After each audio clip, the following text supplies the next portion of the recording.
नमस्कार, कैसे हैं आप? फिक्र आपकी में एक बार फिर से आपका स्वागत है। बहुत सारी पॉलिटिकल खबरें हैं, लेकिन एक ऐसी खबर भी है जो कि आपको बहुत बड़ा वार्निंग कॉल दे रही है। कल जिस खबर से हमने शो को ओपन किया था और आज उसकी डिटेलिंग सामने आई है। माउथ फ्रेशनर के नाम पर क्या खिला दिया गया जिससे तबाही या नुकसान, क्या समझा जाए। लेकिन पहली बड़ी खबर इस वक्त की ब्रेकिंग न्यूज। संदेशखाली में ईडी पर हमले के मामले में सीबीआई ने एफआईआर दर्ज कर ली है। कलकत्ता हाईकोर्ट के आदेश के बाद सीबीआई ने एफआईआर दर्ज की है। सीबीआई ने शाहजहां शेख और अन्य के खिलाफ एफआईआर दर्ज की है।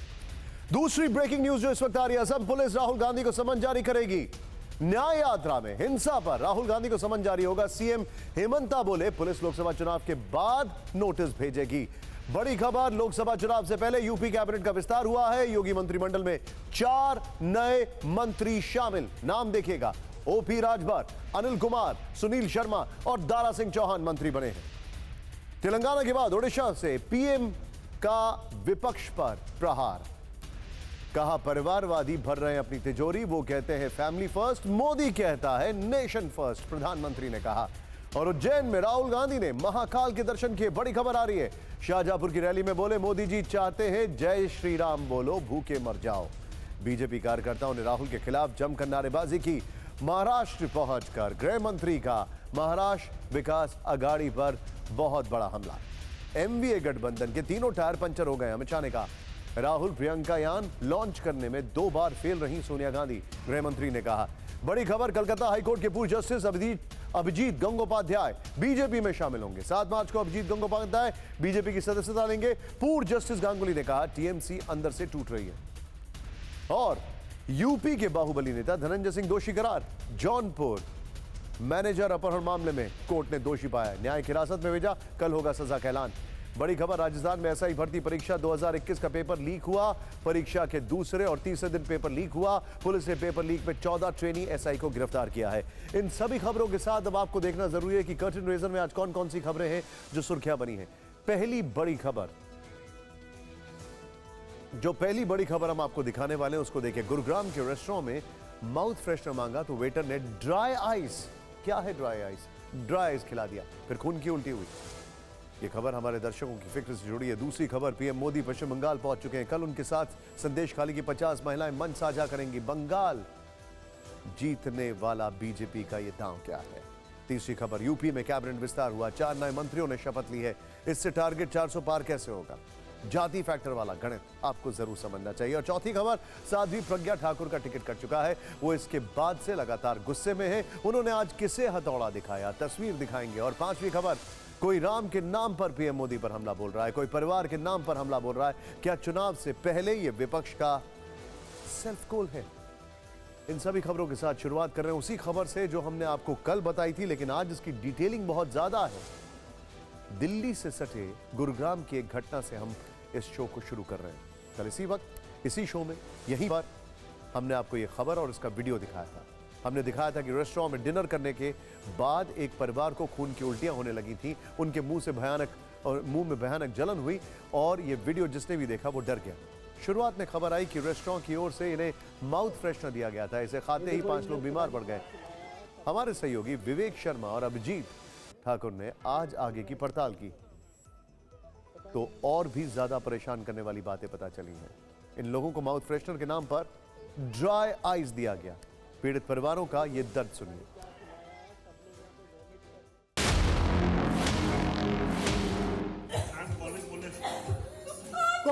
कॉल पुलिस यार। गुरुग्राम के एक रेस्टोरेंट से वायरल इस वीडियो में हर एक हलचल ध्यान से देखिए और पीछे से आ रही चीखने चिल्लाने की आवाजों को गौर से सुनिए। ये देखो, इनमें पता नहीं क्या खिलाया है। सब लोग यहाँ पे वॉमिट कर रहे हैं, सबके जीभ कट चुकी है, पूरा जल रहा है सबको अंदर। पता नहीं इन्होंने कौन सा एसिड खिलाया है। इन्हें ये कौन सा एसिड खिलाया गया अब जाकर पता चला। इन सभी लोगों को रेस्टोरेंट में खाना खाने के बाद माउथ फ्रेशनर के नाम पर ड्राई आइस खिला दिया, वो केमिकल जिससे इनकी जान भी जा सकती थी। पीड़ित महिला नेहा सबरवाल ने हमारे सहयोगी अभिजीत ठाकुर को आप बीती सुनाई। क्राइंग, स्क्रीमिंग बैडली कि पानी दो, आइस दो, बिकॉज पूरा टंग बर्न हो गया अंदर से, एवरीथिंग वाज बर्न्ड। तो समझ ही नहीं आ रहा था कि उन्होंने ऐसा क्या दिया जो रखते ही मतलब सेंसेशनल, बिल्कुल एकदम ऐसे हो गया कि कुछ किसी ने कुछ एसिड डाल दिया हो मुंह में। ये 2 मार्च की रात की घटना है। ग्रेटर नोएडा में रहने वाले अंकित का परिवार अपने एक दोस्त का जन्मदिन मनाने के लिए लाफा रेस्टा कैफे आया था। कुल मिलाकर 6 लोग थे, यहाँ पर डिनर किया। सभी यहाँ से निकलने लगे तो होटल स्टाफ से माउथ फ्रेशनर देने को कहा, लेकिन वेटर ने इन सबको मिश्री की जगह ड्राई आइस खिला दिया। इसे खाते ही 5 लोगों की हालत खराब हो गई। मुंह में जलन और खून की उल्टी शुरू हो गई। सब मदद के लिए चिल्लाते रहे, लेकिन आरोप है कि होटल स्टाफ ने मदद की बजाय खुद को किचन में लॉक कर लिया। अंकित ने माउथ फ्रेशनर नहीं खाया क्योंकि उसके हाथ में छोटी बच्ची थी। बाकी बचे 5 लोगों ने माउथ फ्रेशनर खाया था और उसके बाद उनके मुंह से खून आने लगा, उल्टी आई, मुंह में जलन हुई, तबीयत ज़्यादा खराब हुई, जिसके बाद उन्हें नज़दीकी अस्पताल में भर्ती करवाया गया, जहां पर उनका इलाज चल रहा है। सारे के सारे उनके स्टाफ मेंबर्स अपने किचन में उन्होंने अपने आप को लॉक कर लिया। somehow I managed to call to police on 100 number and somehow I took that poly bag of that instant. It was a blank poly bag, nothing was written on that. Nobody was about to telling their names, what they had made them eat. So I just took that custody. It took almost 40 minutes, 30-40 minutes to come the police teams. Till then they were, helpless over there and crying for help. अंकित का आरोप है कि police को आने में भी 30 से 40 minute लग गए। वहीं पुलिस से जब बात की गई तो रेस्टोरेंट के खिलाफ तुरंत एक्शन लेने का दावा किया गया। कंप्लेंट देने के बाद जो रेस्टोरेंट मालिक और स्टाफ के खिलाफ मुकदमा दर्ज करके आगे की कार्रवाई शुरू की गई। अभी हमने प्राइमा फेसी धारा 328 और 120 बी के तहत मुकदमा दर्ज किया। पूछताछ की जा रही है। इसके अलावा रेस्टोरेंट का जो मैनेजर था उसको हमने इस मामले में अरेस्ट भी किया। 5 में से 2 जैसे मैंने बताया हमने डिस्चार्ज कर दिया है, उनको उसी दिन कर दिया था। 3 are still admitted in hospital, out of which 1 is in ICU और बाकी 2 पेशेंट वार्ड में हैं। लेकिन ये ड्राई आइस होती क्या है, आप जरूर जानना चाहेंगे। ध्यान से देखते रहिए, हम आपको बताते हैं। लेकिन पुलिस ने रेस्टोरेंट मैनेजर गगनदीप को आज कोर्ट में पेश किया। कोर्ट ने उन्हें 14 दिन की न्यायिक हिरासत में जेल भेज दिया है। वहीं रेस्टोरेंट को शोकॉज नोटिस भी जारी कर दिया गया है। कोर्ट ने पूछा है कि आखिर किस कारण से इस तरह की घटना हुई। इसका जवाब 15 दिन में देना होगा। लेकिन इस खबर में आपको सावधान करने वाली एक और चीज है और वो है ड्राई आइस।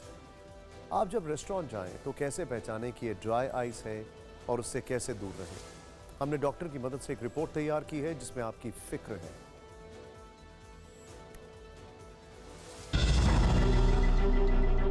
गुरुग्राम में अंकित के परिवार ने अनजाने में ड्राई आइस खाई थी। ये सूखी बर्फ की तरह होती है, पानी से बनाई हुई नहीं होती है।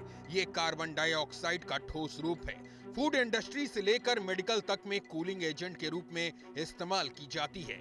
ये जितनी उपयोगी है उतनी ही खतरनाक भी है।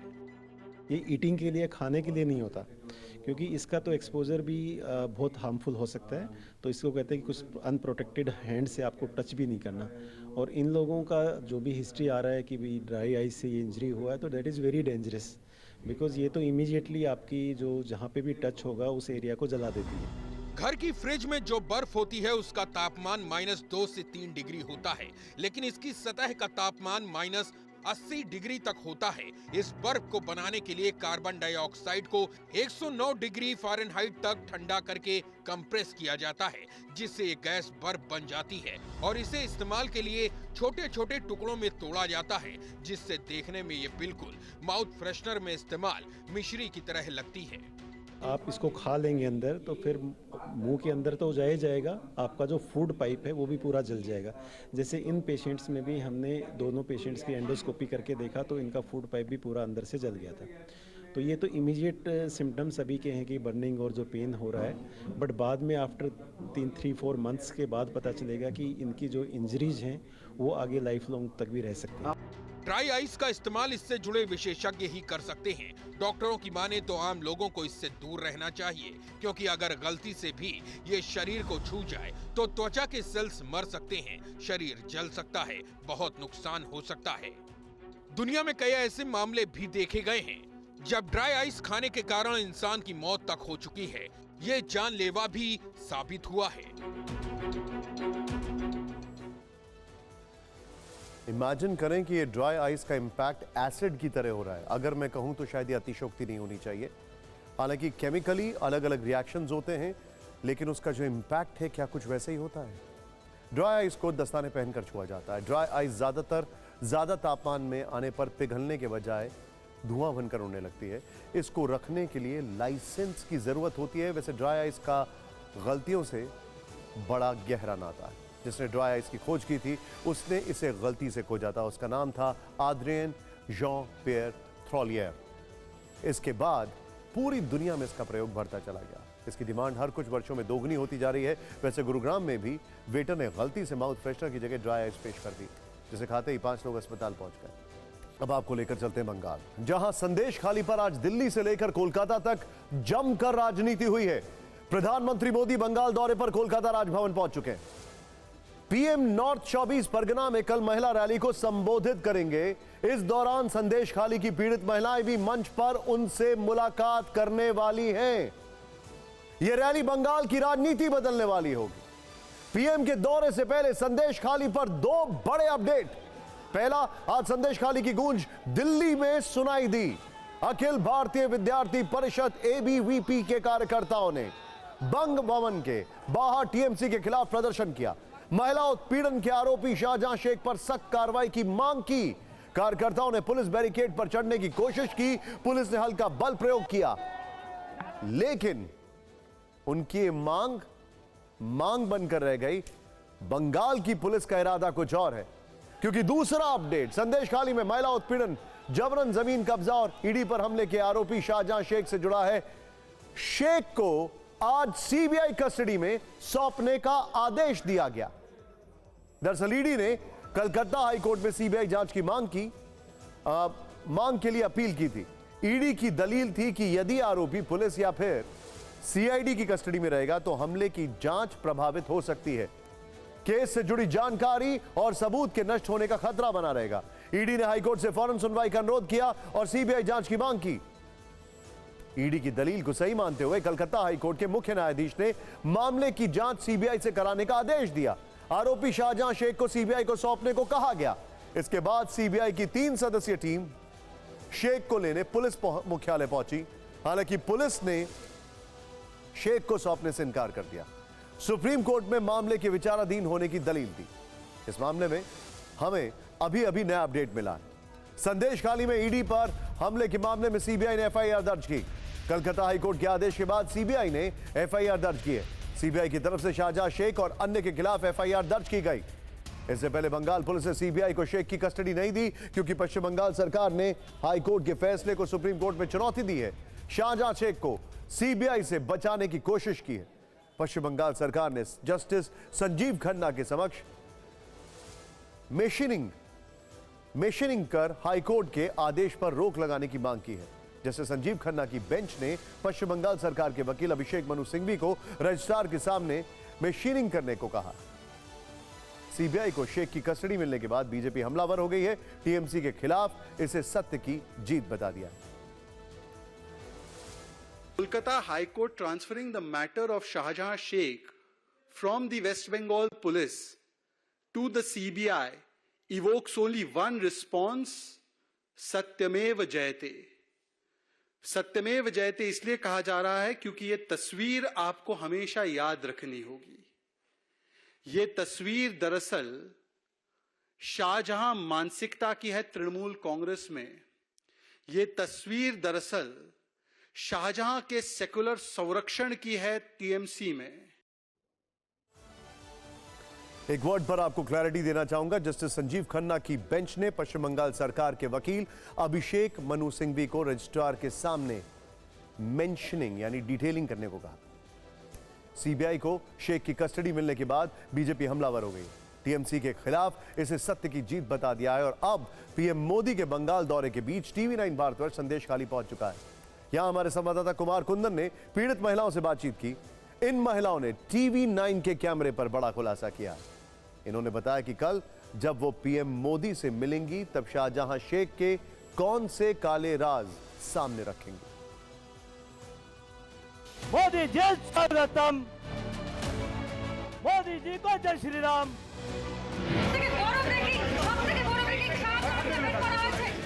टीएमसी के नेता ने संदेश खाली में बहनों बेटियों के साथ दुस्साहस की सारी हदें पार कर दी।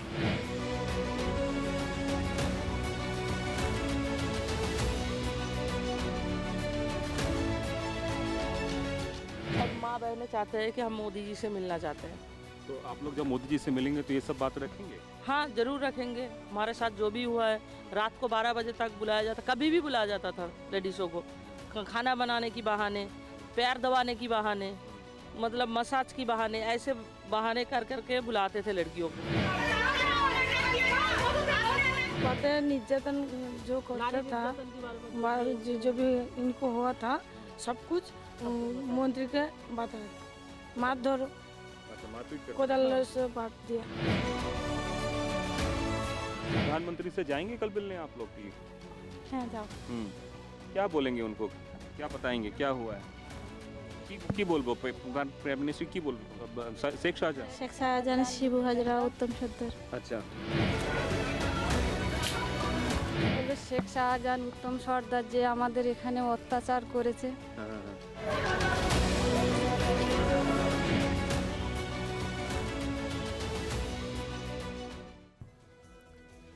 इस बीच शाहजहां शेख के खिलाफ ईडी ने बड़ा एक्शन लिया है। शेख की 12 करोड़ से ज्यादा रकम जब्त की गई है। इसके साथ ही एजेंसी ने 14 प्रॉपर्टी भी पीएमएलए के तहत जब्त की है। ये सभी प्रॉपर्टी संदेश खाली, कोलकाता और सेरबेरिया में मौजूद है। कलकत्ता हाईकोर्ट के पूर्व जज अभिजीत गंगोपाध्याय 7 मार्च को औपचारिक रूप से बीजेपी ज्वाइन कर लेंगे। उन्होंने आज खुद इसका ऐलान कर दिया। कल दोपहर तक जस्टिस गंगोपाध्याय फैसला सुना रहे थे। अब परसों वो बीजेपी के सदस्य बन जाएंगे। चुनाव लड़ने का मन भी बना चुके हैं, टिकट का इंतजार कर रहे हैं। लेकिन अब सवाल पूछा जा रहा है कि क्या हाईकोर्ट जज से नेता बनने के बीच कोई कूलिंग पीरियड होना चाहिए? ये कैसे विश्वास किया जाए कि जज के पद पर रहते हुए वो किसी पार्टी से इन्फ्लुएंस्ड नहीं थे और उनके दिए फैसलों में इसका असर नहीं था? ये बात हम नहीं कर रहे हैं, टीएमसी कर रही है। बंगाल में चर्चा है कि जस्टिस अभिजीत गंगोपाध्याय तमलुक सीट से चुनाव लड़ सकते हैं। On 7th, maybe on 7th in the afternoon, there is a tentative program when I'll join BJP. ये है कलकत्ता हाईकोर्ट के पूर्व जस्टिस अभिजीत गंगोपाध्याय, जिन्होंने हाईकोर्ट जज के पद से इस्तीफा देने के 24 घंटे के अंदर बीजेपी में शामिल होने का ऐलान कर दिया। कलकत्ता हाईकोर्ट के जज के तौर पर अभिजीत गांगुली ने सोमवार यानी 4 मार्च की दोपहर आखिरी फैसला सुनाया था। आज वो मीडिया के सामने आए तो क्लियर कर दिया कि वो अब चुनावी राजनीति का हिस्सा बनने जा रही हैं। Are you going to contest the Lok Sabha polls? Any talks on that? I cannot say that. It will be decided by the high authorities of BJP, the election committee of BJP. Sir, when will you join BJP? Maybe on 7th in the afternoon. There is a tentative program when I'll join BJP. पूर्व justice Abhijit Gangopadhyay अभी किसी राजनीतिक दल के सदस्य बने नहीं हैं, लेकिन सियासी तीर मारना उन्होंने पहले दिन ही शुरू कर दिया। किस पार्टी में जाना है ये तय है, इसलिए निशाने पर विरोधी दल टीएमसी और कांग्रेस है। उन्होंने कहा तृणमूल कांग्रेस अंदर से टूट रही है और ज्यादा दिन ये दल नहीं बच पाएगा। टीएमसी के बाद वो कांग्रेस पर भड़के और कांग्रेस को परिवार की पार्टी बता दिया। सर, क्योंकि आप बीजेपी ज्वाइन कर रहे हैं, प्रधानमंत्री का जो रैली है उसमें आप जाएंगे? प्रधानमंत्री That is not decided as yet. पूर्व जस्टिस गंगोपाध्याय ने जैसे ही बीजेपी में जाने का ऐलान किया, टीएमसी के नेता जज के तौर पर उनके फैसलों पर सवाल खड़े करने लगे। टीएमसी प्रवक्ता अरूप चक्रवर्ती ने फेसबुक पर एक पोस्ट लिखी। अब जबकि बीजेपी के टिकट पर जस्टिस गंगोपाध्याय का चुनाव लड़ना लगभग तय है, तो उनके हाल के फैसलों की तटस्थता पर सवाल उठना भी लाजमी है। टीएमसी विधायक बाबुल सुप्रियो ने सोशल मीडिया प्लेटफॉर्म एक्स पर लिखा, उन्होंने न्यायपालिका को कितना शर्मसार किया। अभिजीत गांगुली जब कोर्ट में एक मैटर को सुनवाई कर रहे हैं, शिक्षा वगैरह इसको लेके, तब सुनवाई तो हो रही, लेकिन उसके साथ साथ और भी बहुत सारे कमेंट्स वो कर रहे हैं और वो पॉलिटिकल कमेंट्स थे। पूर्व जस्टिस अभिजीत गंगोपाध्याय अपने कई फैसलों की वजह से सुर्खियों में रहे। उन्होंने ममता बनर्जी के करीबी रहे पार्थ चटर्जी को सीबीआई के सामने हाजिर होने का निर्देश दिया।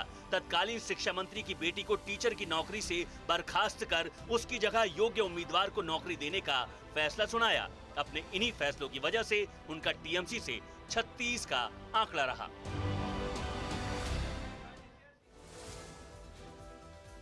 जस्टिस अभिजीत गंगोपाध्याय आज पॉलिटिकल हेडलाइन बन रहे हैं, सोशल मीडिया पर ट्रेंड करते रहे। ऐसे में आपके मन में भी उनको लेकर कई सवाल होंगे, तो कुछ जानकारी आपसे हम साझा करते हैं। जस्टिस गंगोपाध्याय 2018 में अतिरिक्त जज के तौर पर कलकत्ता हाईकोर्ट से जुड़े। 2020 में जज के तौर पर उनकी स्थायी नियुक्ति हुई। कोलकाता के हाजरा लॉ कॉलेज से पढ़ाई करने वाले जस्टिस गंगोपाध्याय बांग्ला थिएटर में काफी एक्टिव थे। कानून की पढ़ाई के बाद पश्चिम बंगाल सिविल सर्विस में ए ग्रेड ऑफिसर के तौर पर करियर शुरू किया। कुछ साल बाद नौकरी से इस्तीफा दे दिया और सरकारी वकील के तौर पर कलकत्ता हाईकोर्ट में प्रैक्टिस शुरू की।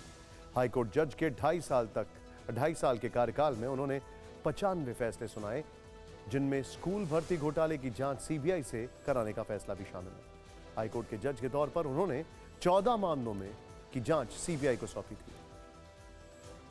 उन्होंने रविवार को बताया था कि सोमवार को हाईकोर्ट जज के तौर पर उनका आखिरी दिन होगा, लेकिन वो इतनी जल्दी राजनीति की पारी शुरू कर देंगे, इसका अंदाजा लोगों को नहीं था। इसीलिए उनके राजनीति में आने को लेकर कई सवाल उठ रहे हैं। सवाल पूछे जा रहे हैं कि क्या किसी जज का राजनीतिक दल में शामिल होना सही है। लोग पूछ रहे हैं कि क्या किसी जज को सीधे राजनीति में आना चाहिए या फिर कोई कूलिंग पीरियड होना चाहिए। टीएमसी के नेता अब जस्टिस गंगोपाध्याय के पुराने फैसलों की निष्पक्षता पर सवाल खड़े कर रहे हैं। सीनियर वकील और टीएमसी सांसद कल्याण बनर्जी सीधा हमला कर रहे हैं। उन्होंने कहा कि जस्टिस अभिजीत गंगोपाध्याय में निर्णय देने की योग्यता ही नहीं थी। उन्होंने कलकत्ता हाईकोर्ट की गरिमा को नष्ट किया। পক্ষপাত দুষ্ট হয়ে বিচার করছেন এবং সে কথা আজকে প্রমাণিত যে ওনার টার্ম শেষ হওয়ার আগে রিজাইন করে উনি ভারতীয় জনতা পার্টিতে জয়েন করতে যাচ্ছেন। দীর্ঘদিন ধরে ওনার রাজনৈতিক সংস্রব ছিল। আপনারা দেখাতে পারবেন না যে উনি এই বিচার নিয়োগ দুর্নীতি ছাড়া কোনো মামলায় কোনো জাজমেন্ট দিয়েছে যে জাজমেন্ট রিপোর্টেড জাজমেন্ট হিসেবে হয়েছে। ওনার একটা জাজমেন্ট দেওয়া, জাজমেন্ট যাকে বলে অর্ডার নয়, জাজমেন্ট দেওয়ার যোগ্যতাই কোনোদিন ছিল না, যোগ্যতাই নেই। हाईकोर्ट जज के पद पर रहते हुए जस्टिस गंगोपाध्याय को खुलेआम आलोचना सुनने की आदत नहीं होगी, लेकिन अब वो राजनीति में आ रहे हैं तो उन्हें इसकी आदत डालनी पड़ सकती है। टीएमसी नेता सवाल पूछ रहे हैं, लेकिन एक हकीकत यह भी है कि किसी जज के राजनीतिक पार्टी में आने पर कोई कानूनी रोक नहीं है। पूर्व जस्टिस गंगोपाध्याय पहले जज भी नहीं है जो राजनीति में आए। मार्च 2020 में सुप्रीम कोर्ट के पूर्व chief justice Ranjan Gogoi retirement के बाद राज्यसभा सदस्य बने। वैसे जजों के राजनीति में आने का सिलसिला आजादी के कुछ साल बाद ही शुरू हो गया था। 1952 में जस्टिस फजल अली सुप्रीम कोर्ट से रिटायरमेंट के बाद गवर्नर बना दिए गए। 1963 में जस्टिस MC चागला पहले राजदूत बने और फिर सीधे राजनीति में आकर शिक्षा मंत्री बने। जस्टिस कोका सुब्बा राव 1967 में राष्ट्रपति कैंडिडेट बने। 1983 में जस्टिस बहरुल इस्लाम इस्तीफे के बाद कांग्रेस कैंडिडेट बने। बंगाल के बाद अब खबर यूपी की। लोकसभा चुनाव से ठीक पहले बीजेपी ने 80 सीटों वाले यूपी में बड़ा दांव खेल दिया है। आज योगी सरकार 2.0 का पहला मंत्रिमंडल विस्तार हुआ है। योगी कैबिनेट में कुछ देर पहले 4 नए मंत्रियों ने शपथ ली है। पहले आप इन 4 चेहरों को पहचान लीजिए। ये अनिल कुमार है जो हाल ही में इंडिया अलायंस छोड़कर आए RLD के विधायक हैं। दूसरा चेहरा है OP राजभर का, जो सुहेल देव भारतीय समाज पार्टी के अध्यक्ष हैं। इनके अलावा बीजेपी के MLC दारा सिंह चौहान और बीजेपी विधायक सुनील शर्मा को भी मंत्री बनाया गया है। लखनऊ में OP राजभर के दफ्तर में तो शपथ ग्रहण से पहले ही जश्न मनाया जाने लगा। सुहेल देव भारतीय समाज पार्टी के कार्यकर्ता ढोल नगाड़े की थाप पर झूम रहे थे।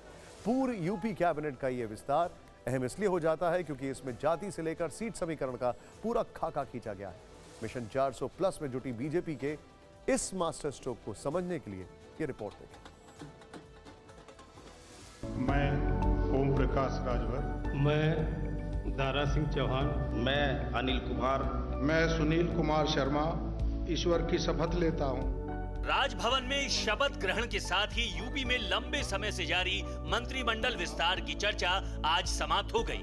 ओपी राजभर, दारा सिंह चौहान, सुनील शर्मा और अनिल कुमार अब योगी आदित्यनाथ के मंत्री के तौर पर काम करेंगे। आपके मन में सवाल होगा कि लोकसभा चुनाव से ठीक पहले इन नेताओं को मंत्री बनाने के मायने क्या हैं? इसी सवाल में जवाब भी छिपा है। योगी कैबिनेट में अगर जाति समीकरण की बात करें तो 2 ओबीसी, 1 दलित और 1 ब्राह्मण को मंत्री पद मिला है। मैं ओम प्रकाश राजभर। सबसे पहले बात ओम प्रकाश राजभर की। ओपी राजभर उत्तर प्रदेश में राजभर समुदाय के सबसे बड़े चेहरे और कद्दावर नेता हैं। यूपी में ओबीसी के तहत आने वाले राजभर समुदाय का कुल वोट बैंक 4% है। पूर्वांचल की 16 सीटों पर राजभर वोट जीत और हार का समीकरण बना और बिगाड़ सकते हैं। राजभर के मंत्री बनने से इन 16 लोकसभा सीटों पर बीजेपी की स्थिति मजबूत होने की उम्मीद है। इनमें वाराणसी, जौनपुर, घोसी, गाजीपुर, अंबेडकर नगर, आजमगढ़, इलाहाबाद, फैजाबाद, गोरखपुर और भदोही समेत 16 सीटों पर इनका प्रभाव माना जाता है। योगी आदित्यनाथ जी मुख्यमंत्री जी के नेतृत्व में 7 साल में एक भी दंगे नहीं हुए, कहीं कर्फ्यू नहीं लगा, कानून का राज है, गरीब कमजोर अमन चैन से है।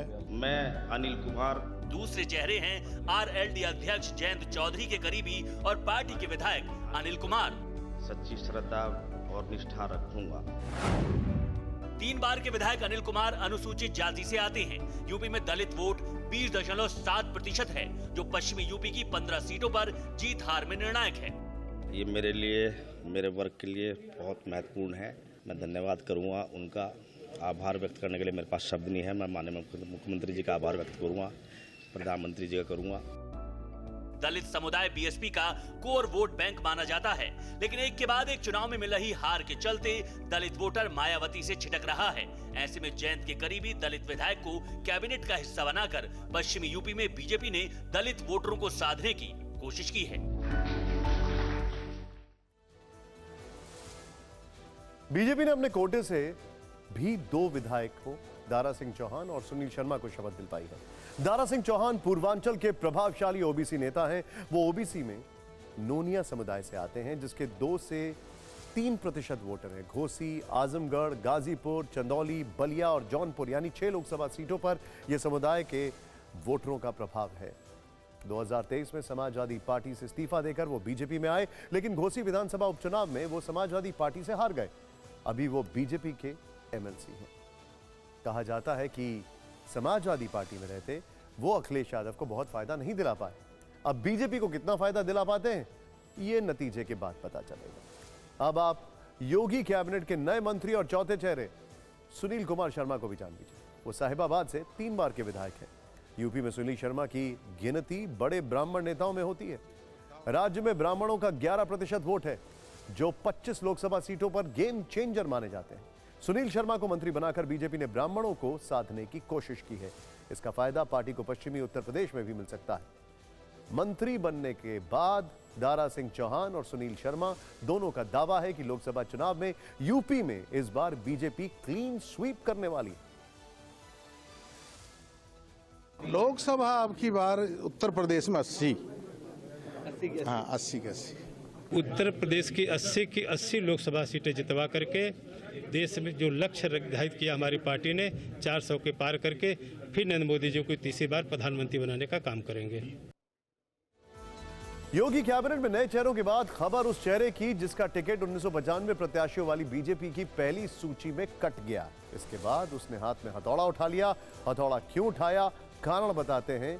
साध्वी प्रज्ञा सिंह ठाकुर को इस बार भोपाल से टिकट नहीं मिला है। टिकट कटने का उन्होंने खुलकर विरोध भी नहीं किया है। हालांकि इस दौरान वो जो कुछ भी कर रही हैं उसमें उनकी गुस्सा जो है वो साफ छलक रहा है। अब इस वीडियो को ही देख लेते हैं। वीडियो में साध्वी प्रज्ञा के हाथ में हथौड़ा है। वो हथौड़े से एक कमरे पर लगा ताला तोड़ने की कोशिश कर रही हैं।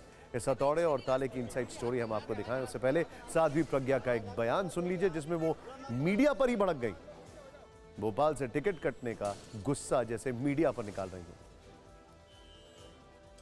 मीडिया से मैं हाथ जोड़ती हूँ, क्योंकि हम जो बोलते हैं आप लोग उसको तोड़ मरोड़ के जो भी दिखाते हो, मैं बिल्कुल पसंद नहीं करती। साध्वी प्रज्ञा के गुस्से की टाइमिंग मायने रखती है, क्योंकि साध्वी प्रज्ञा उस वक्त मीडिया पर भड़क रही हैं जब भोपाल से बीजेपी ने उनका टिकट काट दिया है। प्रज्ञा ने मीडिया कर्मियों पर गुस्सा तब निकाला जब वो उस खबर पर टिप्पणी के लिए उनके पास गए थे, जिसमें कुछ न्यूज चैनलों ने उनके टिकट कटने का कारण बताया था। खबरें प्रसारित की गई थी कि हो सकता है कि अतीत में उनकी विवादित टिप्पणियों से पीएम मोदी नाराज हो, इसलिए टिकट कटा हो। वो जो एक चला रहे हैं कि आपने बोला है कि मैं शायद मोदी जी ने मुझे माफ नहीं कर पाए मोदी जी। जैसे ही पत्रकारों ने बयान पर प्रज्ञा का पक्ष पूछा, उनका गुस्सा 7वें आसमान पर पहुंच गया। मैंने जो वीडियो दिया है वो हमारे फेसबुक पर डाला है, ओरिजिनल वीडियो मैंने डाल दिया है और इसलिए डाला है कि आप लोग हमारे प्रपंच से हमें बदनाम करके हमें बदनाम करके आप लोग कुछ नहीं कमा पाओगे। जितनी टीआरपी आपको बटोरनी थी राजनीतिक हमारे 5 वर्षों में आपने कमा लिया। प्रज्ञा ठाकुर यही नहीं रुकी, इसके बाद उन्होंने कहा कि जानबूझकर मेरे बयान को विवादित बयान कहा गया। हम प्रचारित होने का शौक रखते ही नहीं और आप लोगों ने भरपूर किया अपना विवादित बयान कुछ नहीं है विवादित। कल भी मैंने दिया, कोई मैटर नहीं था, उसके बावजूद भी कह दिया भड़की प्रज्ञा, तो ये कोई बात हुई?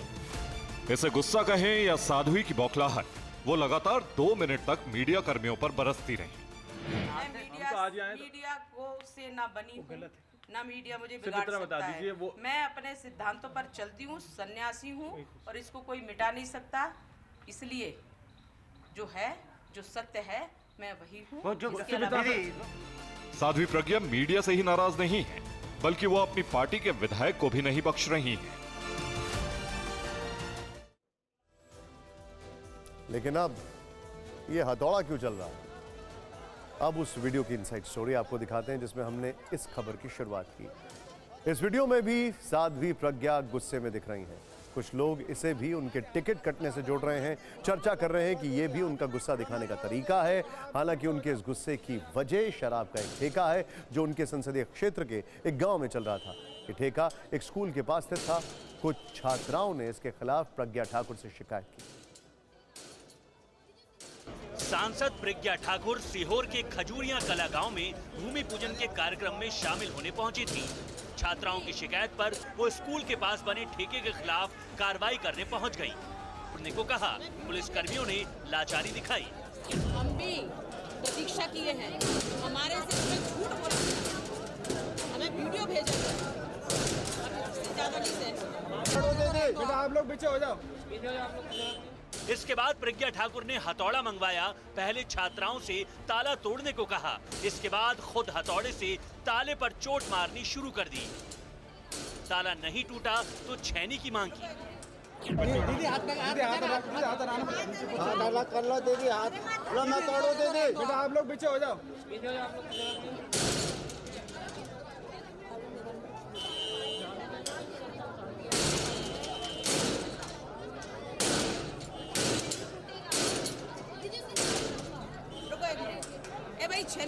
बाद में पता चला कि ये ठेका बीजेपी विधायक सुदेश राय का है। हमें शर्म आ रही है आज कहने में कि हमारी भाजपा का विधायक सुदेश राय जी का ठेका है।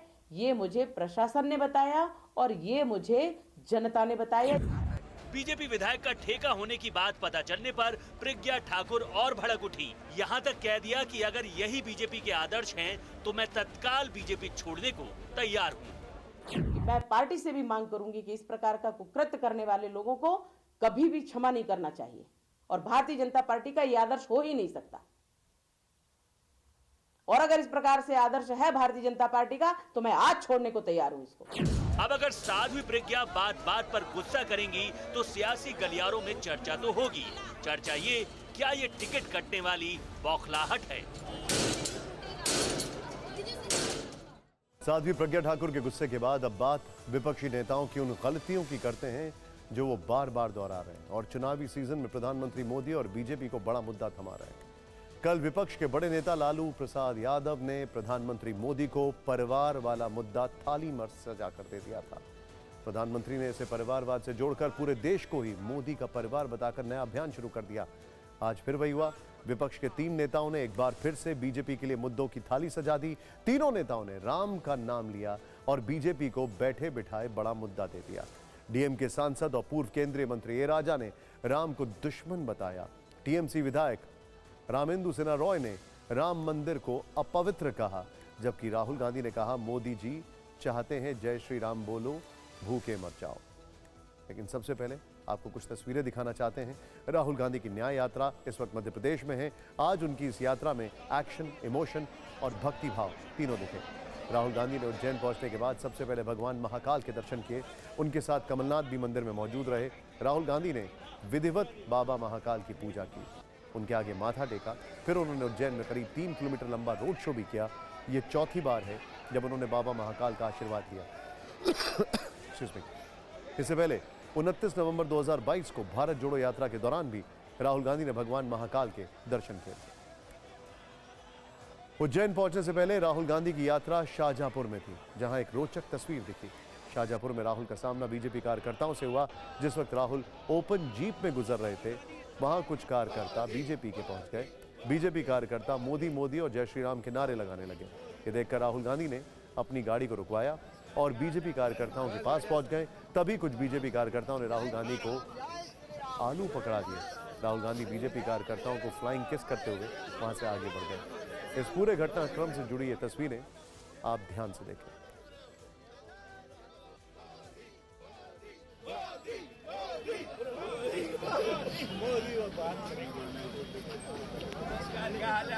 बस बढ़िया सर। जय श्री राम, जय श्री राम, जय श्री राम,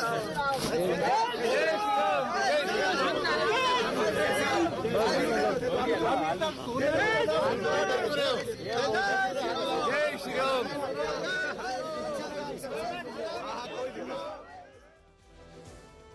शाहजहांपुर में ही राहुल गांधी ने कार्यकर्ताओं को संबोधित किया।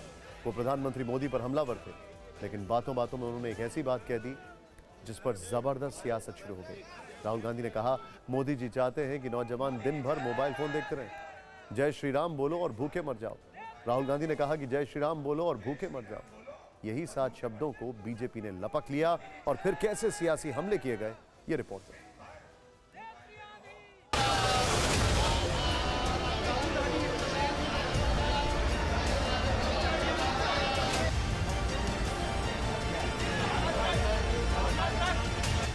मोदी जी चाहते हैं, मोदी जी चाहते हैं, मोदी जी चाहते हैं कि आप मोदी जी चाहते हैं कि आप दिन भर मोबाइल पे रहो, जय श्री राम बोलो और भूखे मर जाओ।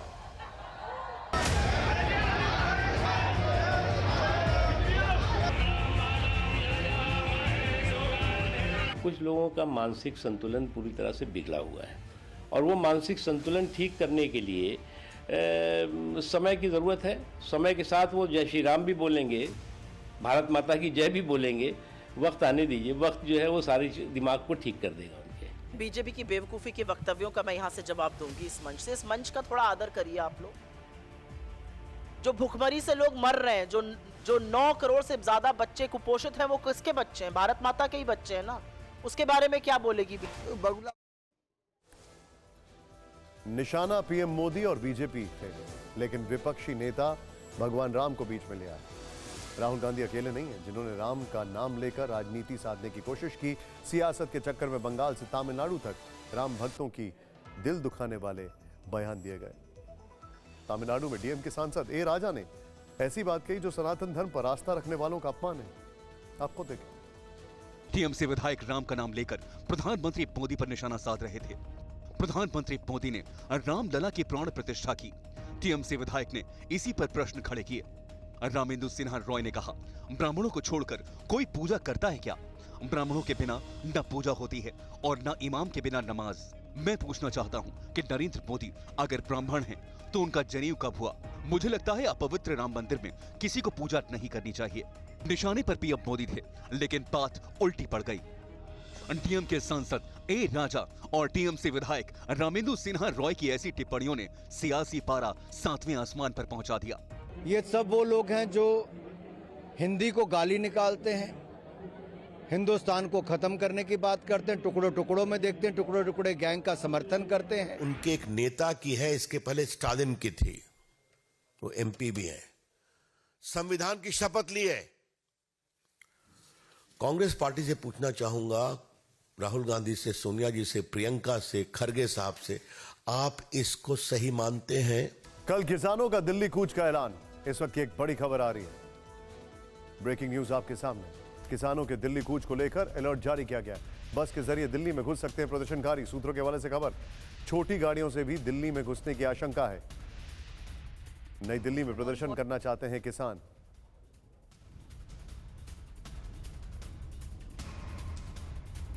जितेन शर्मा हमारे साथ है। जितेन, ये चीज पहले से प्लान थी, तैयारी जाहिर तौर पर दोनों तरफ से जबरदस्त होगी, क्या अपडेट है?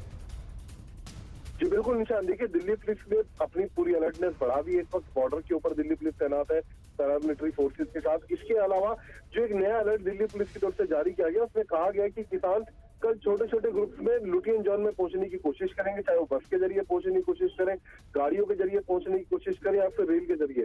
तो हर मेट्रो स्टेशन पर, इसके अलावा जो गलियां हैं जो कि बॉर्डर से जुड़ी हुई है, उन तमाम रास्तों पर पुलिस की नजर रहेगी, मेट्रो स्टेशन पर नजर रहेगी और रेलवे स्टेशन पर भी पुलिस अपनी पैनी निगाह बनाकर रखेगी ताकि किसान किसी भी सूरत में लुटियन जोन की तरफ कूच ना कर पाए। थी जानकारी के लिए आपका। और जलगांव से गृह मंत्री अमित शाह का महाराष्ट्र विकास अघाड़ी पर बड़ा प्रहार। बोले, महाराष्ट्र की जनता ने पवार को 50 साल सहन किया। राहुल और प्रियंका यान लॉन्च करने में 2 बार फेल रही सोनिया गांधी। ममता बनर्जी ने 10 मार्च को किया गर्जन ब्रिगेड का आह्वान। बंगाल और बंगाल के अधिकारियों को बदनाम करने की कोशिश के खिलाफ जबरदस्त प्रदर्शन की अपील। जौनपुर के पूर्व सांसद और जेडीयू महासचिव धनंजय सिंह रंगदारी मामले में दोषी करार। कल सुनाई जाएगी सजा। टीएमसी सांसद शत्रुघ्न सिन्हा ने राम मंदिर को बताया बीजेपी का पब्लिसिटी स्टंट। बोले, पहले दिन 5 लाख गए, अब बस 1000 जा रहे हैं। राष्ट्रीय महिला आयोग की अध्यक्ष रेखा शर्मा ने की राष्ट्रपति द्रौपदी मुर्मू से मुलाकात। संदेश खाली पर सौंपी रिपोर्ट। लालू यादव के पीएम मोदी पर बयान पर असम के सीएम हिमंता बिस्वा शर्मा का जवाब। बोले, लालू लंबे समय से हिंदू विरोधी, हिंदू की परिभाषा पर। दिल्ली में एलजी और केजरीवाल के बीच चल रही है तनातनी में मनोज तिवारी की एंट्री। बोले, केजरीवाल कुंभकर्ण की नींद से 9 साल बाद तब जागे जब एलजी ने सड़कों और सीवरों की सच्चाई दिखाई। हिमाचल प्रदेश में अयोग्य करार दिए गए 6 विधायकों ने सुप्रीम कोर्ट में दायर की याचिका। विधानसभा अध्यक्ष के फैसले को रद्द करने की मांग। ईडी का शाहजहां शेख के खिलाफ बड़ा एक्शन। शाहजहां शेख की 12 करोड़ 78 लाख की प्रॉपर्टी जब्त की गई। और आगे देखिए भारत का समुद्र चक्र, चीन पाक का सूर्यास्त, द पीएम फैक्टर।